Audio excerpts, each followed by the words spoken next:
لا حول ولا قوة إلا بالله العلي العظيم. أعوذ بالله من الشيطان الرجيم. بسم الله الرحمن الرحيم. الحمد لله رب العالمين، والصلاة والسلام على أشرف الأنبياء والمرسلين وعلى آله الطيبين الطاهرين. رب اشرح لي صدري ويسر لي أمري واحلل عقدة من لساني يفقهوا قولي. اللهم صل على محمد وآل محمد وعجل فرجهم. محترم سامعین، السلام علیکم. خلاصہ تشیع کے عنوان سے سلسلہ بیان جاری ہے. گزشتہ تقریر تک ہم نے حضرت عمر کی دوسری خلافت کے متعلق گفتگو کی. آج سے انشاءاللہ حضرت عثمان کی تیسری خلافت کے متعلق گفتگو کا آغاز کیا جائے گا. حضرت عثمان کی تیسری خلافت کے اہم ترین واقعات کا ذکر کرنے سے پہلے حضرت عثمان کے جو 3 مشہور القاب ہیں ان کے بارے میں مختصراً گفتگو کی جائے گی. اور وہ 3 القاب ہیں غنی، ذو النورین اور جامع القرآن. ان 3 القاب کے متعلق گفتگو کرنے کی وجہ ابتدا میں یہ ہے کہ چونکہ غنی اور ذو النورین یہ 2 القاب کے ذیل میں جناب ختیجہ سلام اللہ علیہا کا تذکرہ آنا لازمی ہے، اور چونکہ 10 رمضان المبارک جناب ختیجہ سلام اللہ علیہا کی ولادت باسعادت کا موقع ہے، لہٰذا اس مناسبت سے ہم نے اپنی گفتگو کا آغاز ان 3 القاب کے متعلق کرنے سے شروع کیا ہے. اس میں سب سے پہلا جو لقب ہے، جو کہ غنی، عثمان غنی کے نام سے جو آپ مشہور ہیں، تو اس کی حقیقت یہ ہے کہ اس بات کا کوئی انکار نہیں کر سکتا کہ آپ غنی تھے، دولت مند تھے، بہت مالدار تھے، مگر یہ غنا، یہ دولت مندی اور یہ مالداری آپ کی اپنی ذاتی تھی، اور اس کا تعلق آپ کی پرسنل لائف سے تھا، اور اس دولت اور اس مالداری کا فائدہ اسلام کو اور مسلمانوں کو کسی بھی طریقے سے نہیں پہنچا. اور کسی بھی معتبر کتب اسلامی میں کوئی بھی ایسی روایت نہیں پائی جاتی کہ جس سے یہ بات ثابت ہو کہ یہ دولت اسلام کے کام آئی یا مسلمانوں کے کام آئی، بلکہ اس دولت کا تعلق زیادہ تر آپ کی ذات سے ہی تھا، اور آپ نے اپنی ذات اور اپنے خاندان اور اپنے اقربا کی بہتری و بہبودی کے لیے اسے صرف کیا. اور اقربا پروری کے عنوان کے تحت آئندہ گفتگو میں انشاءاللہ اس کا ذکر تفصیل سے آئے گا. لیکن یہاں پر القاب کے ذیل میں جو گفتگو کرنی ہے، اس میں سب سے پہلی بات تو یہ کہ یہ جو غنی کے نام سے آپ مشہور ہیں، تو عام طور پر لوگ یہ سوچتے ہیں، یہ سمجھتے ہیں، مسلمانوں کا ایسا ماننا ہے کہ یہ دولت جو ہے یہ اسلام کے بہت کام آئی، مسلمانوں کے بہت کام آئی،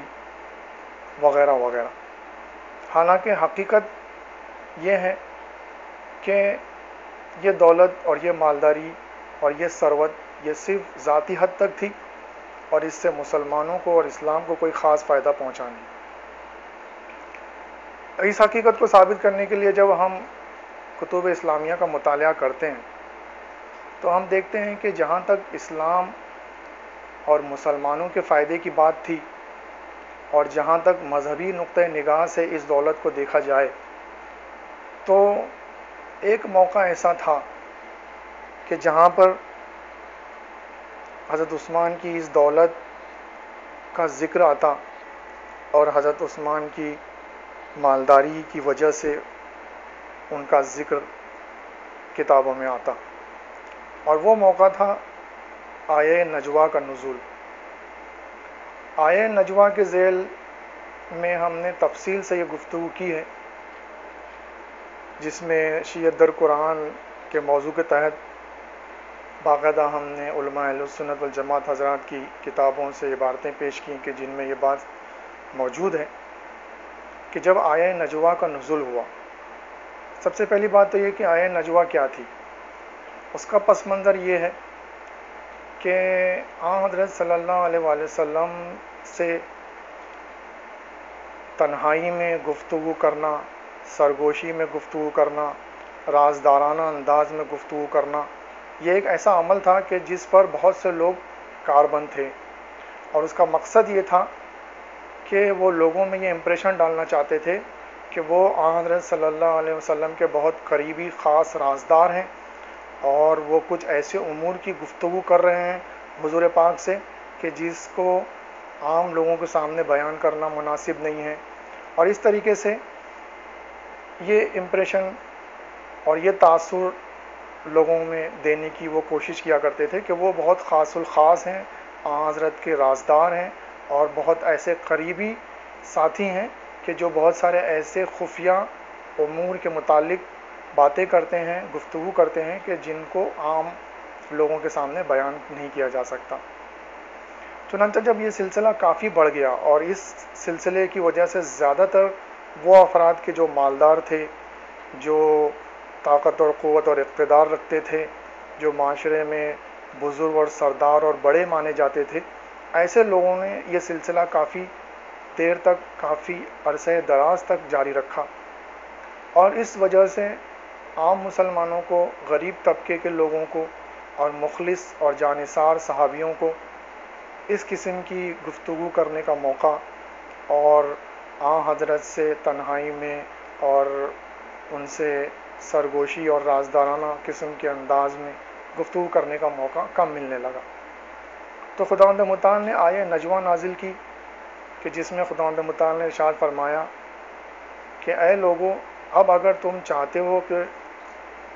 میرے رسول کے ساتھ میں سرگوشی کرو، رازدارانہ انداز میں گفتگو کرو، تنہائی میں گفتگو کرو، اگر تم یہ چاہتے ہو تو یہ گفتگو کرنے سے پہلے تمہیں صدقہ دینا ہوگا، تمہیں کچھ خیرات کرنی ہوگی، اور اس کے بعد میں ہی تم اس قسم کا عمل انجام دے سکتے ہو۔ اب چونکہ آیہ نجوہ جب نازل ہوئی اور اس میں یہ حکم آ گیا کہ اس قسم کی خفیہ اور رازدارانہ اور سرگوشی والی، تنہائی والی گفتگو کرنے سے پہلے خیرات کرنا ہے، کچھ صدقہ دینا ہے، کچھ مال صرف کرنا ہے، تو اب اس قسم کے جو لوگ کہ جو مخلص نہیں تھے، جن کا مطمع نظر دنیا تھا، وہ ان تمام چیزوں سے باز آ گئے، اور اس آیہ نجوہ کے نزول کے بعد میں سوائے حضرت علی علیہ السلام کے اور کسی نے یہ کام نہیں کیا، اور صدقہ و خیرات کر کے اور کچھ مال خرچ کر کے آن حضرت سے تنہائی میں گفتگو کرنے کا شرف اور آیہ نجوہ پر عمل کرنے کا شرف سوائے حضرت علی علیہ السلام کے اور کسی کو نہیں ملا۔ اور شیعت در قرآن کے موضوع کے تحت جب ہم نے اس پہ گفتگو کی تھی تو اہل سنت والجماعت حضرات کے عالم کی تفسیر سے وہ عبارت پیش کی تھی کہ جس میں یہ موجود ہے کہ حضرت علیہ السلام نے 1 دینار کے 10 درہم بنائے، اور ہر موقع پر 10 موقعوں پر آپ نے گفتگو کی، اور ہر موقع پر آپ نے 1 درہم صدقہ کیا، خیرات کیا، اور آن حضرت سے تنہائی میں گفتگو کی۔ تو یہ وہ موقع تھا کہ جہاں پر حضرت عثمان کی دولت اور حضرت عثمان کا ذکر آنا مناسب تھا، اور یہ دولت اگر اسلام اور مسلمانوں کے لیے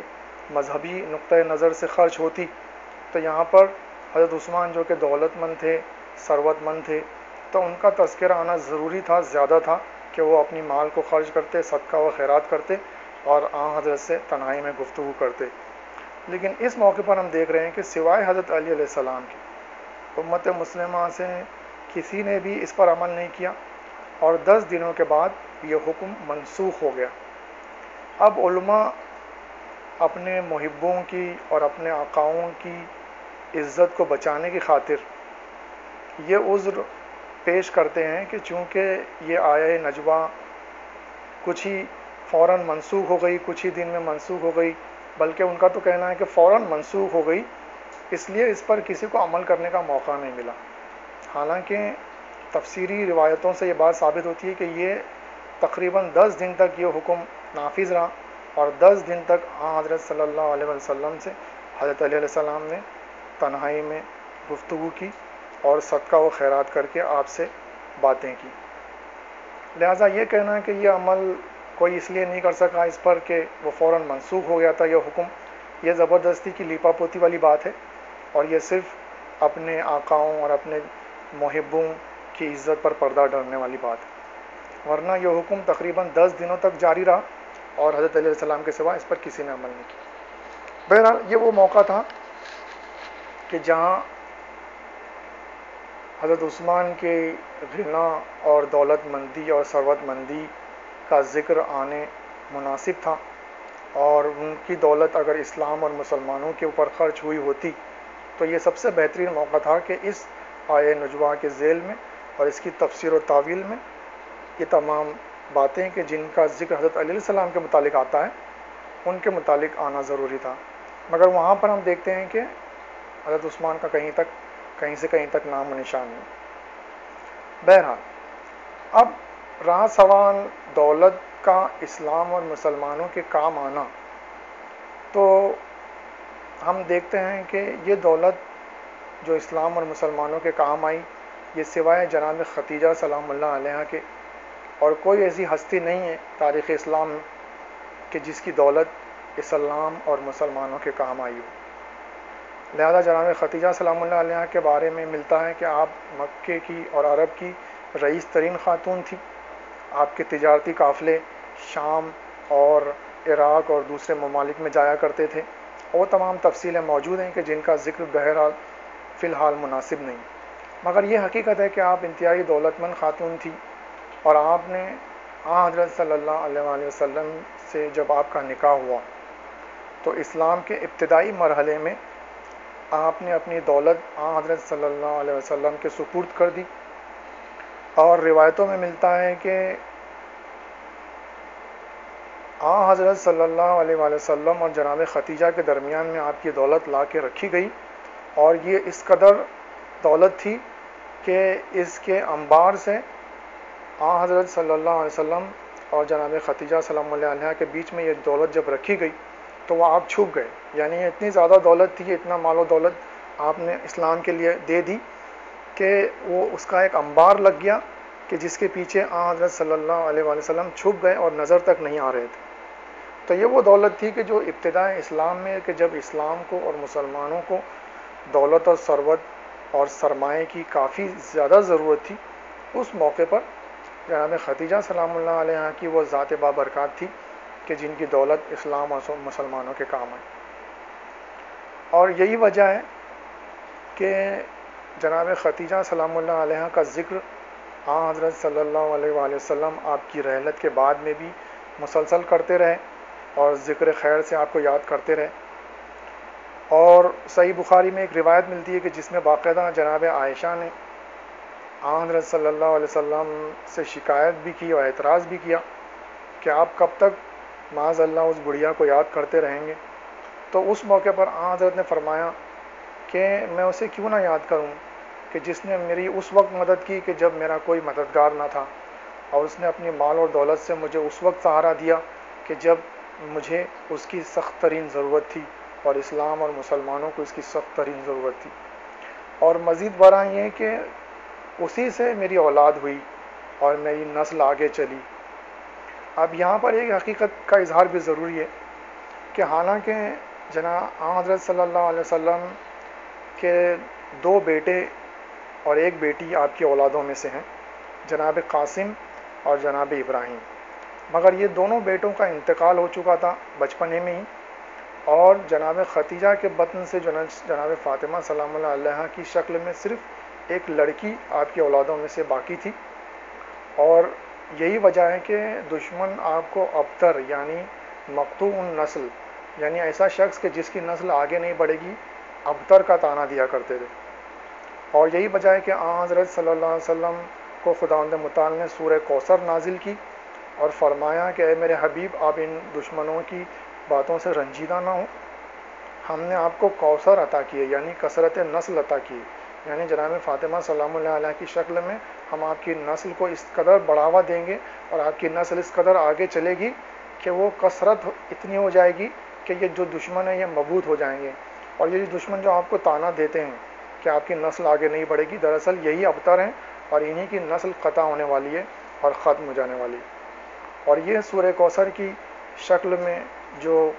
پیش گوئی کی گئی تھی وہ آج حقیقت بن کر ثابت ہوئی، اور آج 1400 سال گزر جانے کے باوجود ہم تمام عالم دنیا میں دیکھ رہے ہیں کہ سادات کی شکل میں جناب فاطمہ سلام اللہ علیہ علیہ السلام کی اولادوں کی شکل میں سادات آج تک موجود ہیں، اور حضرت صلی اللہ علیہ وسلم کی نسل جناب فاطمہ سلام اللہ علیہ سے آج تک باقی ہے۔ بہرحال تو یہ وہ موقع تھا کہ جب حضرت نے جناب عائشہ کو، جو کہ بانجھ تھی اور ان سے کوئی اولاد نہیں ہوئی تھی، تو انہیں اس بات کا احساس دلایا کہ تم کیوں اس قدر ان سے حسد کرتی ہو، حالانکہ وہ تھیں کہ جنہوں نے میری اس وقت مدد کی مال و دولت سے کہ جب مجھے اس کی سخت ضرورت تھی، اور اولاد کی شکل میں میری نسل کو باقی رکھنے کا انتظام فرمایا۔ تو یہ ایک ایسی حقیقت تھی، ایک ایسی نفسیاتی بات تھی کہ جس کے آگے جناب عائشہ خاموش ہو گئیں کیونکہ ان سے کوئی اولاد نہیں تھی۔ بہرحال اور یہی وجہ ہے کہ حضرت صلی اللہ علیہ وسلم جناب ختیجہ سلام اللہ علیہ کی سہیلیوں کو آپ کی رحلت کے بعد بھی ہدیے اور تحفے وغیرہ بھجوایا کرتے تھے اور آپ کا ذکر خیر ہمیشہ کیا کرتے تھے۔ تو جہاں تک لقب غنی کا تعلق ہے، تو اس لقب غنی کے ذیل میں ہم دیکھ رہے ہیں کہ یہ غنا، یہ دولت اور یہ مالداری اور یہ ثروت اسلام اور مسلمانوں کے کہیں بھی کام نہیں آئی۔ ہاں، جو دولت کام آئی وہ جناب ختیجہ سلام اللہ علیہ کی تھی کہ جس کا ذکر مسلمان بھول کر بھی نہیں کرتے، اور ہم نے جناب ختیجہ سلام اللہ علیہ کے عنوان کے تحت شیعت در قرآن اور شیعت در صحیح بخاری کے موضوع کے تحت مخصوص تقریریں کی ہیں کہ جن میں تفصیل سے گفتگو کی گئی۔ اب رہا سوال ذو النورین کا، تو ذو النورین یعنی دو نوروں کا حامل، نورین جو ہے نور کی جمع ہے، دو نور، ذو النورین یعنی دو نوروں کا حامل، دو نور جس کے پاس ہوں۔ تو یہ دراصل یہ لقب اس لیے دیا گیا کہ عام طور پر جو مسلمانوں کے درمیان میں مشہور ہے کہ حضرت صلی اللہ علیہ وسلم کی نہ صرف ایک بیٹی تھی بلکہ 3 بیٹیاں تھیں، رقیہ اور ام کلثوم بھی حضرت صلی اللہ علیہ وسلم کی بیٹیاں تھیں، اور یہ جو رقیہ اور ام کلثوم ہیں یہ یکے بعد دیگرے جناب عثمان سے ان کی شادی ہوئی، لہٰذا وہ ذو النورین یعنی ان کو ایک نہیں بلکہ دو بیٹیاں چونکہ حضرت کی آپ کو ملی، اس لیے آپ 2 نور کے حامل ہیں، ذو النورین ہیں۔ اس قسم کا لقب لوگوں میں مشہور کیا گیا ہے، اور یہ دراصل حضرت علیہ السلام کے مقابلے میں آپ کی فضیلت کو بڑھانے کے لیے یہ اس دور میں وہ باتیں رچی گئیں، گڑھی گئیں کہ جس کا ذکر ہم معاویہ کی گفتگو کے تحت کر چکے ہیں کہ جب اس نے اپنے دور میں جھوٹی حدیثیں گڑھنے اور جھوٹی روایتیں بنانے کا رواج عام کر دیا اور لوگوں کو تحفے تحائف دیے وغیرہ وغیرہ۔ اب یہاں پر یہ مسئلہ بھی حل ہو جاتا ہے کہ جس کے متعلق عام طور پر مسلمانوں کے درمیان میں غلط فہمی ہے، اور یہ لوگوں کے درمیان میں مشہور ہے کہ جناب ختیجہ سلام اللہ علیہ معاذ اللہ بیوہ تھیں، مطلقہ تھیں،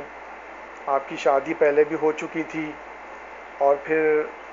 آپ کے ساتھ میں 2 بیٹیاں تھیں، اور ان 2 بیٹیوں کے ساتھ میں حضرت صلی اللہ علیہ وسلم سے آپ کی جب شادی ہوئی تو آپ کی عمر مبارک 40 سال کی تھی، اور اس قسم کی غلط سلط باتیں جو ہیں مسلمانوں کے درمیان میں مشہور ہیں، اور اسی بنیاد پر یہ 2 بیٹیاں جناب رقیہ اور جناب ام کلثوم کہ جو بعد میں جناب عثمان سے جن کی شادی ہوئی تو اس کی بنیاد پر ان کو ذو النورین کا لقب دیا گیا۔ تو حقیقت تو یہ ہے کہ جناب ختیجہ سلام اللہ علیہ پہلے آپ کی شادی نہیں ہوئی تھی، اور حضرت صلی اللہ علیہ وآلہ وسلم سے جب آپ کا نکاح ہوا اس وقت آپ کی عمر مبارک 25 سال کی تھی۔ اور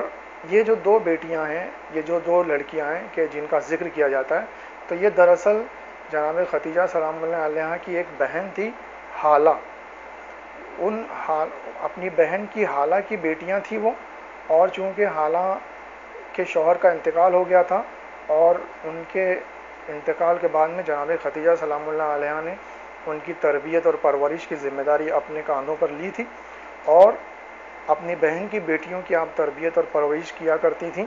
اور جب حضرت صلی اللہ علیہ وسلم سے آپ کا نکاح ہوا تو آپ اپنے ہمراہ ان دو بیٹیوں کو بھی لے آئیں کہ جن کی آپ تربیت کیا کرتی تھیں، اور وہ آپ کی بہن کی بیٹیاں تھیں۔ لہذا اس مناسبت سے جب یہ حضرت صلی اللہ علیہ وسلم کے گھر میں پرورش پانے لگیں اور ان کی تربیت ہونے لگی، تو اس مناسبت سے لوگوں میں یہ بنات رسول کے نام سے بھی مشہور ہو گئیں، حالانکہ یہ حقیقی بنات رسول نہ تھیں، یہ جناب ختیجہ سلام اللہ علیہ کی بہن حالہ بنت خویلد جو تھے جناب ختیجہ اور جناب حالہ کے والد بزرگوار کا نام تھا، تو حالہ بنت خویلد کی یہ بیٹیاں تھیں کہ جن کی تربیت اور پرورش جناب ختیجہ سلام اللہ علیہ کر رہی تھی، اور اس مناسبت سے وہ بنات رسول کے نام سے مشہور ہوئیں۔ اور بعد میں جب ان کا نکاح حضرت عثمان سے ہوا تو یہ ذو النورین کا لقب انہیں ملا۔ اب ان تربیت شدہ لڑکیوں سے شادی کرنے کی وجہ سے یہ جو کوئی بڑی فضیلت کی بات نہیں تھی، کیونکہ جناب عثمان کے نکاح میں آنے سے پہلے یہ دونوں لڑکیاں پہلے ان کی شادی کافروں سے ہو چکی تھی، اور یہ دونوں لڑکیاں کافروں کے زیر نکاح رہ چکی تھیں، اور ان کے انتقال کے بعد میں ان دونوں لڑکیوں کا نکاح جناب عثمان سے ہوا تھا۔ تو صرف لڑکیوں سے نکاح کرنے کی وجہ اگر کوئی فضیلت ملتی ہے تو حضرت عثمان سے پہلے یہ فضیلت ان کافروں کو ملی تھی کہ جن سے ان کا نکاح ہوا تھا، ان دونوں لڑکیوں کا۔ تو یہ جو ذو النورین کے لقب سے فضیلت کو ثابت کرنے کی کوشش کی جاتی ہے تو اس کی حقیقت صرف اتنی سی ہے، اور اس میں کہیں سے کہیں تک کوئی فضیلت کا پہلو نہیں نکلتا، کیونکہ سب سے پہلی بات تو یہ کہ یہ لڑکیاں جناب عثمان کے نکاح میں آنے سے پہلے کافروں کے نکاح میں رہ چکی تھیں۔ دوسری بات یہ کہ یہ لڑکیاں حضرت صلی اللہ علیہ وسلم کی حقیقی بیٹیاں نہیں تھیں،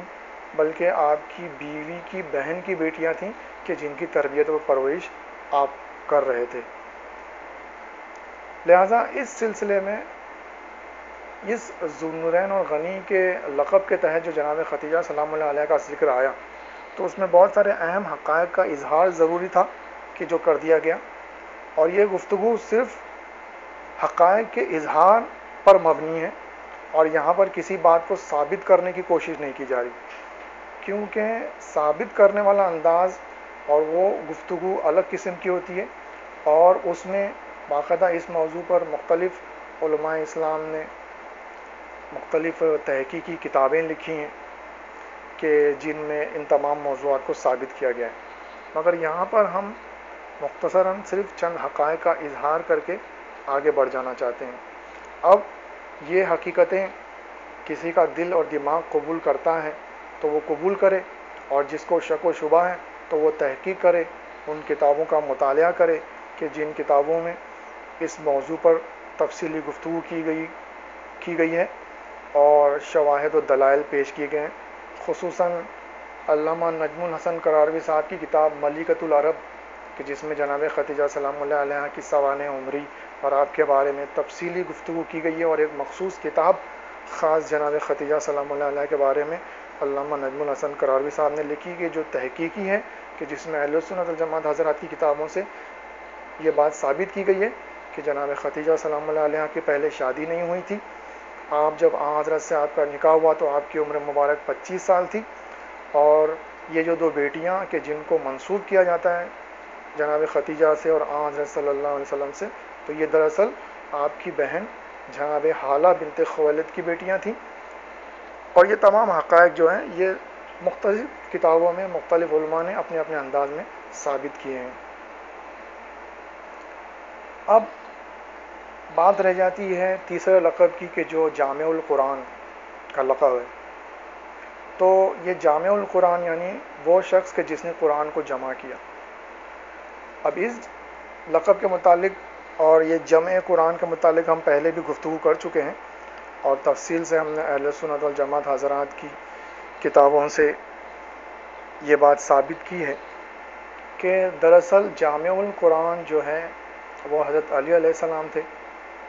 اور سب سے پہلی خلافت کے دوران میں اور واقع ثقیفہ کے ذیل میں اور ثقیفہ کے بعد کے واقعات کے ذیل میں ہم نے یہ تفصیلی گفتگو کی ہے باقاعدہ عبارتوں اور حوالوں کے ساتھ میں، کہ جس وقت حضرت علیہ السلام سے بیعت کی مانگ کی گئی، آپ کے گھر کا گھیراؤ کیا گیا، آپ کے دروازے کو جلایا گیا، اس وقت حضرت علیہ السلام نے کہا تھا کہ میں نے قسم کھائی ہے کہ میں قرآن جمع کیے بغیر اپنے دوش پر ردا نہیں رکھوں گا، اور کسی دوسرے کام میں مشغول نہیں ہوں گا، اور کسی بھی اور دوسرے کام میں اپنے آپ کو مصروف نہیں کروں گا، اور گھر سے باہر تک نہیں نکلوں گا۔ لہذا اسی بنیاد پر آپ نے حضرت صلی اللہ علیہ وآلہ وسلم کی رحلت کے فوراً بعد سب سے پہلا کام جو کیا حضرت علیہ السلام نے وہ قرآن کو جمع کرنا تھا، اور یہ قرآن جمع کر کے آپ دربار خلافت میں لے کر آئے، لیکن دربار خلافت میں اس قرآن کو قبول نہیں کیا گیا اور اسے رد کر دیا گیا، اور بعد میں قرآن کو اپنے انداز میں جمع کیا گیا۔ اب اس سلسلے میں دو باتیں ہیں۔ ایک بات تو یہ ہے کہ یہ جو جامع قرآن کا لقب آپ کو دیا جاتا ہے حضرت عثمان کو، تو یہ دراصل حقیقی اور واقعات کے حساب سے ہم دیکھیں تو غلط نظر آتا ہے، کیونکہ اس کی ابتدا خلافت اول کے زمانے میں ہو چکی تھی، اور وہ تمام روایتیں اور وہ تمام عبارتیں ہم پہلے بھی پیش کر چکے ہیں کہ جس میں حضرت عمر نے حضرت ابو بکر سے کہا کہ سب قاریان قرآن جنگوں میں شہید ہو رہے ہیں، قرآن ختم ہو جانے کا اندیشہ ہے، اسے جمع کرو۔ پھر آپ نے بہت زور دیا تو آپ کا شرح صدر ہوا، پھر آپ نے زید بن ثابت کو بلایا، اور اس طرح پہلی خلافت کے دوران میں ہی جمع قرآن کا سلسلہ شروع ہو گیا تھا، اور کچھ قرآن کو پہلی خلافت کے دوران میں ہی جمع کر لیا گیا تھا۔ پھر بعد میں دوسری خلافت میں یہ کام مزید آگے بڑھا، اور تیسری خلافت میں حضرت عثمان کے زمانے میں دراصل یہ ہوا کہ قرآن کے جو مختلف نسخے تھے اور جو 7 قاریان قرآن جو مشہور ہیں، 7 قرات 7 جو مشہور ہیں، جو 7 قرات والے قرآن، تو اس کی حقیقت یہ ہے کہ چونکہ قرآن میں ابتدا میں اعراب یعنی زبر زیر پیش وغیرہ نہیں لگائے گئے تھے، تو اس وجہ سے قرآن کو مختلف طریقوں سے پڑھا جاتا تھا۔ کوفی طریقہ الگ تھا، حجازی طریقہ الگ تھا، شامی طریقہ الگ تھا، تو اس طریقے سے 7 طریقوں سے قرآن کو پڑھا جاتا تھا۔ تو حضرت عثمان نے اپنے زمانے میں کیا کیا کہ ان 7 طریقوں سے پڑھے جانے والے قرآن کو ختم کر کے ایک حجازی طریقے سے، جو حضرت صلی اللہ علیہ وسلم کا طریقہ تھا کہ جو مکہ مدینہ کے لہجے میں جو پڑھا جاتا تھا، اس پر متفق کیا تمام امت مسلمہ کو، اور دیگر قراتوں کو منسوخ کیا، اور دیگر قراتوں کی مناسبت سے جو قرآن جمع کیے گئے تھے کہ جن میں اعراب کی اختلاف کی وجہ سے اور زبر زیر اور پیش کے اختلاف کی وجہ سے مختلف عبارتیں اور مختلف طریقے سے جو قرآن جمع کیے گئے تھے ان کو منسوخ کر کے حجاز کے طریقے پر جو مکہ و مدینہ اور حضرت صلی اللہ علیہ وسلم کا جو لہجہ تھا، اس لہجے کی مناسبت سے جو قرآن جمع کیا گیا تھا اس کو آپ نے قائم رکھا، اور دیگر 6 قراتوں کو منسوخ کیا، رد کر دیا، اور ان کی مناسبت سے اور ان کی بنیاد پر جو قرآن جمع کیے گئے تھے ان کو جلوا دیا، اور یہ مصحف عثمانی کے نام سے مشہور ہوا، اور یہ تمام مملکت اسلامیہ کے دیگر شہروں میں بھیجا گیا، اور تمام امت مسلمہ کو صرف اسی ایک قرات اور اسی ایک قرآن پر متفق ہونے کا حکم دیا گیا۔ لہذا اس مناسبت سے یہ جمع قرآن جو ہے یہ مختلف مرحلوں میں پیش آیا، اور واقعات کے اور حقیقت کے اعتبار سے دیکھا جائے تو یہ لقب بھی آپ پر موضوع مناسب نہیں ہے، کیونکہ یہ سلسلہ وار مرحلے میں اس پر کام ہوا۔ اور رہ گئی بات حضرت علی علیہ السلام کے قرآن کی، تو اب اسی بنیاد پر آج 1400 سالوں میں یہ پروپیگنڈا ہم شیعوں کے خلاف میں بہت پھیلایا گیا ہے کہ ہمارا معاذ اللہ قرآن الگ ہے، ہمارے قرآن کے 40 پارے ہیں وغیرہ وغیرہ. تو یہ دراصل بالکل غلط اور جھوٹا پروپیگنڈا ہے. ہمارے درمیان میں ہمارے یہاں بھی وہی قرآن ہے جو آپ کے یہاں ہے، اور اگر آپ کو یقین نہ ہے تو بغیر کسی اطلاع کے اچانک آپ کسی بھی دوست جو شیعہ ہو اس کے گھر چلے جائیں اور قرآن مانگ کر آپ دیکھ لیں، آپ کو ثابت ہو جائے گا کہ بسم اللہ کی بے سے والناس کی سین تک یہ وہی قرآن ہے کہ جو دو دفتیوں کے درمیان میں تمام امت مسلمہ کے درمیان میں موجود ہے. اب اس پروپیگنڈے اور اس الزام اور اعتراض کی وجہ کیا ہے؟ تو اس کی وجہ دراصل یہی ہے کہ جس کی ابتدا اسی زمانے سے ہے کہ جس زمانے میں حضرت علیہ السلام نے قرآن دربار خلافت میں پیش کیا گیا تھا، کہ جس کا طول 70 گز تھا. اب وہ کاغذ پہ یا چمڑے کے اوپر اس وقت کے دور کے حساب سے جیسے بھی آپ نے لکھا تھا اور جمع کیا تھا، تو اس کا طول 70 گز تھا، یعنی وہ کافی بڑا، ضخیم اور لمبا تھا. جس کا مطلب یہ ہے کہ اصل میں حضرت علی علیہ السلام نے جو قرآن جمع کیا تھا، تو وہ قرآن آپ نے قرآن کی ہر آیت کی شان نزول اور اس کی تفسیر و تعویل کے ساتھ میں جمع کیا تھا. کہ آج جو ہم تفسیر و تعویل جو مختلف قرآن کی مختلف علماء نے لکھی ہیں تفسیریں، تو وہ اس زمانے میں چونکہ عربوں کے درمیان میں قرآن جمع کیا گیا تھا تو ترجمے کی تو کوئی سوال نہیں پیدا ہوتا، لیکن اس کی تفسیر، اس کی تعویل، اس کی تشریح حاشیے میں، اور اس کی شان نزول. یہ شان نزول کے کب اور کس وقت اور کس پس منظر میں یہ آیت نازل ہوئی اور اس کی تفسیر و تعویل و تشریح کیا ہے، یہ دونوں چیزوں کے ساتھ میں آپ نے قرآن جمع کیا تھا، جس کی وجہ سے اس قرآن کا حجم بڑھ گیا تھا، اس کا طول بڑھ گیا تھا، وہ 70 گز لمبا کاغذ یا چمڑے کے اوپر لکھا گیا تھا وغیرہ وغیرہ. جس کو بنیاد بنا کر یہ الزام لگایا گیا کہ معاذ اللہ ہمارا قرآن جو ہے وہ بڑا ہے، زیادہ ہے، اس میں 10 پارے زیادہ ہیں، 40 پاروں کا قرآن ہے وغیرہ وغیرہ. مگر اس کی حقیقت صرف یہ ہے کہ جیسے کہ آج بھی آپ دیکھ لیجئے، جو صرف عربک ٹیکسٹ والا قرآن ہے کہ جس میں صرف عربی میں آیتیں لکھی ہوئی ہیں، وہ آپ کو مل جائے گا 600-500 صفحے پر چھوٹی سی کتابی شکل میں. لیکن اسی قرآن کی جب ترجمہ اور تفسیر علماء نے لکھی تو کئی جلدوں میں وہ تفسیریں چھپیں، تو وہ قرآن کے جو ایک 500 سے 600 صفحے پر مشتمل تھا، وہ تقریباً 10-20 جلدوں میں اور 500-1000 صفحات پر ہر جلد کے آ گیا. تو اس کی شان نزول اور تفسیر و تشریح و تعویل کی وجہ سے اس کا طول بڑھ جاتا ہے، اس کا حجم بڑھ جاتا ہے. اور وہ وہی ہوا کہ جو حضرت علیہ السلام نے اپنے زمانے میں کیا تھا، اور اسی بنیاد پر یہ غلط پروپیگنڈا لوگوں کے درمیان میں پھیلایا گیا، حالانکہ اس کی حقیقت صرف یہ ہے. تو یہ جو قرآن ہے، جسے رد اس لیے کر دیا گیا کہ چونکہ ان میں بہت ساری ایسی باتیں شان نزول کے تحت، تفسیر و تعویل کے تحت ایسی بہت ساری باتیں موجود تھیں کہ جو ان خلفائے حکومت کے خلاف تھی، اور بہت سارے صحابہ اور بہت سارے لوگوں کے کچے چھٹے اس میں کھل رہے تھے، اور ان کے بہت سارے راز فاش ہو رہے تھے، اور بہت سی حقیقتوں سے آئندہ آنے والی نسلیں قیامت تک روشناس رہ سکتی تھیں. اس لیے اسے رد کر دیا گیا، اس کا انکار کر دیا گیا، اور اسے قبول کرنے سے منع کیا گیا. اور دوسری وجہ یہ کہ اگر یہ قرآن قبول کر لیا جاتا تو امت مسلمہ میں جامع قرآن کی حیثیت سے حضرت علیہ السلام کی اہمیت اور بڑھ جاتی، لوگوں کی نظروں میں آپ کا مقام اور بڑھ جاتا. جبکہ ان خلفاء کا مقصد یہ تھا کہ کسی بھی طریقے سے، ہر طریقے سے، ہر ممکنہ کوشش کی جائے کہ حضرت علیہ السلام کو لوگوں کی نظروں سے آپ کے مقام کو گرایا جائے، آپ کی عزت اور وقار کو گھٹایا جائے، اور کسی بھی طریقے سے آپ لوگوں کی نظروں میں اچھے اور برتر اور افضل بن کر سامنے نہ آ سکیں. کیونکہ خلافت کو آپ سے چھیننا مقصود تھا اور ہمیشہ کے لیے آپ سے دور رکھنا مقصود تھا. لہٰذا یہ قرآن اگر قبول کر لیا جاتا تو یہ ان کے مقاصد کے مخالف کام کرتا، اس وجہ سے بھی اس کا انکار کیا گیا اور اسے رد کیا گیا. تو بہرحال یہ وہ 3 القاب تھے کہ جن کے بارے میں مختصراً گفتگو کرنا مقصود تھا،